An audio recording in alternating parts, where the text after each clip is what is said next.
Hello दोस्तों, तो आखिर क्यों केन्या जो है 10 लाख भारतीय कौवों की मारने की तैयारी कर रहा है। इस वीडियो में हम लोग जानने वाले हैं कि क्या है केन्या का खतरनाक प्लान। तो सबसे पहले तो आप लोगों को पता होना चाहिए केन्या कहाँ पर है। तो केन्या जो है एक साउथ अफ्रीकन कंट्री है, यहाँ पे कह लगे अफ्रीकन कंट्री है। और ये है आपकी केन्या, और केन्या के साथ जो बॉर्डर शेयर करने वाली कंट्रीज़ हैं, एग्जाम के पर्सपेक्टिव से हमें वो भी देखना चाहिए। तो केन्या के साथ जो बॉर्डर शेयर करते हैं वो है तंजानिया। 5 देश जो हैं इसके साथ में बॉर्डर शेयर करते हैं: तंजानिया, युगांडा, सूडान, इथोपिया और सोमालिया। ये साउथ सूडान और इथोपिया, ठीक है। तो इस तरह से आपके 5 देश जो हैं बॉर्डर शेयर करते हैं केन्या के साथ में। और केन्या जो है इंडियन ओशन के वेस्ट में है, और केन्या के ईस्ट में है इंडियन ओशन। और जो केन्या है इससे विक्टोरिया लेक जो है, यहाँ की सबसे बड़ी लेक जो है, केन्या से बॉर्डर शेयर करती है, ठीक है। इतना देख लिया। अब यहाँ पे आप देख सकते हैं कि केन्या के साथ में जो 5 बॉर्डर जो है शेयर करने वाली जो कंट्रीज़ हैं उनके नाम यहाँ पे दिए गए हैं आपको। अब जानते हैं कि जो केन्या है आखिर उसने ऐसा क्यों प्लान किया है। तो केन्या की जो सरकार है उसने प्लान किया है कि आखिर आने वाले 6 महीने में वो 10 लाख कौवे मार देंगे, ठीक है। तो आखिर दोष क्या है इन कौवों का। तो कौवे जो है केन्या में, वो कहा जा रहा है कि ये बहुत ज़्यादा परेशान कर रहे हैं वहाँ की नेटिव स्पीसीज़ को, यानी कि वहाँ की जो लोकल बर्ड्स है उनको परेशान कर रहे हैं ये।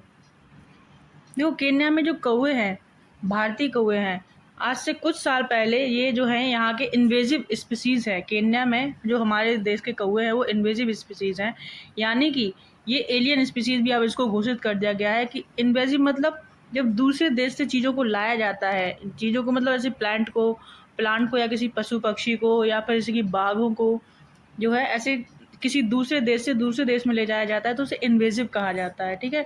तो इसी तरह से ये कौवे जो हैं आपको दिख रहे हैं ये इन्वेजिव स्पीसीज़ है, और ये केन्या में गए हैं। तो अब इनकी पॉपुलेशन इतनी ज़्यादा हो चुकी है कि ये वहाँ की नेटिव जो बर्ड्स हैं उनको ख़त्म कर रहे हैं, यानी कि उनके एग खा ले रहे हैं, उनके नेस्ट को बर्बाद कर दे रहे हैं। वहाँ का इकोसिस्टम एकदम हिल चुका है, संतुलन जो है बिगड़ चुका है। इसलिए अब ये जो कौवे हैं उनको एलियन स्पीसीज़ भी घोषित कर दिया गया है, और वहाँ की सरकार जो है इनको मारने की प्लानिंग कर रही है। कम से कम 10 लाख कौवों को मारने की प्लानिंग की जा रही है, क्योंकि वहाँ की जो नेटिव स्पीसीज़ है, जो बर्ड है काफ़ी हेल्पफुल होती थी वहाँ के किसानों के लिए। मतलब कि वहाँ के कीड़े खाती थी, जैसे कि खेती वगैरह है, तो वहाँ पे जो कीड़े होते थे वो बर्ड आके इनको खा लेती थी। लेकिन अब जो है बर्ड्स की पॉपुलेशन एकदम घटती जा रही है। तो इससे क्या हो रहा है कि वहाँ पे बर्ड्स की पॉपुलेशन घट रही है और इकोसिस्टम में भी संतुलन बिगड़ रहा है, वो कीड़े बढ़ रहे हैं। तो केन्या सरकार ने एक फ़ैसला लिया है, अब वो इन कौवों को ख़त्म कर देंगे। तो अब थोड़ा-सा और देख लेते हैं कि इंडियन कौवों के बारे में थोड़ी-सी जानकारी और ले लेते हैं। जो हमारा एग्ज़ाम है उसके हिसाब से देख लेते हैं क्या होने वाला है। इसका साइंटिफिक नेम क्या होता है कौवों का, इंडियन कौवों का स्पेशली। तो ये है इसका कॉर्वस स्प्लेंडेन, और इसकी फैमिली क्या है वो है कॉर्विडे। कॉमन नेम क्या है इन कौवों के अगर पूछा जाए तो Indian house crow, Indian crow और ग्रे नेक्ड क्रो और सीलोन क्रो और कोलंबो क्रो, ओके। इसके अलावा टैक्सोनॉमी अगर पूछा जाता है कि ये इंडिया में पाए जाते हैं, तो इंडिया क्रो का मतलब ये नहीं है कि सिर्फ इंडिया में ही पाए जाते हैं। इंडिया क्रो का मतलब है ये नेपाल और बांग्लादेश में भी पाए जाते हैं सेम।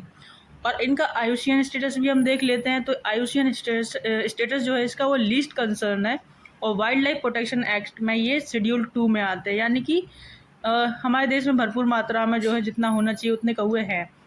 तो लेकिन फिर भी ये केन्या सरकार का एक डेडली प्लान है, यानी कि इतना खतरनाक, मतलब सोचना कि 10 लाख कौवों का सीधा मर्डर ही कर देंगे, तो ये थोड़ा-सा खतरनाक चीज़ हो जाती है। तो आप लोगों को केन्या की लोकेशन याद रखनी है, पूछा जा सकता है उसके साथ में बॉर्डर शेयर करने वाली कंट्रीज़, ठीक है।